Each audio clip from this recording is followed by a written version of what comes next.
I have to say, when it came out that there may be links between the royal family and slavery, dating back 500 years, I'm not remotely surprised.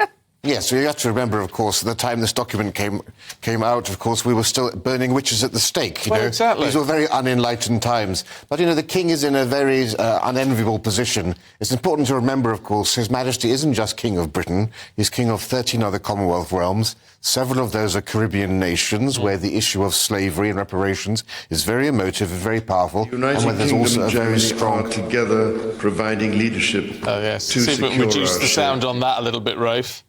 And there's also a very strong Republican lobby in those countries. And also, more broadly, the king is head of the Commonwealth, where the majority of member states are African and Caribbean countries. So it's a question of delicate diplomacy in order to be seen to be aware of the issues of slavery and recognise the historical past. But, of course, His Majesty has never apologised about it, and that's very important. He and the Prince of Wales have expressed their deep sorrow over the issue of slavery, but they've stopped short of apologising because apologising never achieves anything. It simply emboldens those who want to actually undermine the monarchy and undermine Britain. And, of course, nobody alive today has any responsibility for slavery. The royal family of today is not culpable for the sins of the past, and there's no reason at all why they need to go down that path. But what this does, actually, though, it fuels this myth that somehow the monarchy's wealth is based upon slavery, that Britain's wealth is based upon slavery, the Empire and the Industrial Revolution were based on slavery, which is absolute nonsense, actually. I mean, this document refers to 1,000 shares in 1689.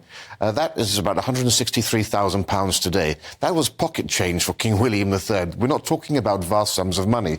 But if you read the Guardian, for example, yesterday, you would think that Kensington Palace, which was built at the same time, was built with the proceeds of slavery. That wouldn't even paint for the paint for one room at Kensington Palace. There's no connection between the two. If we're honest, Rafe, I mean, literally everybody of a certain class was connected to slavery then. I mean, it's such a long time ago now, and we seem to be navel-gazing about the past when there's so much more we should be concentrating on in the future. And while I get going into the archives and releasing historical documents, do you think by even doing that, King Charles is actually lending more weight to the Republican cause to abolish the monarchy completely? Well, that's my point, actually, yes. If you do start to apologise, then, of course, you open the door for reparations and you fuel the race lobby, the Republicans, all of those people who make their fame and fortune by trying to undermine Britain, the monarchy, and actually the West more broadly. And I'd have more time for those people who campaign on this issue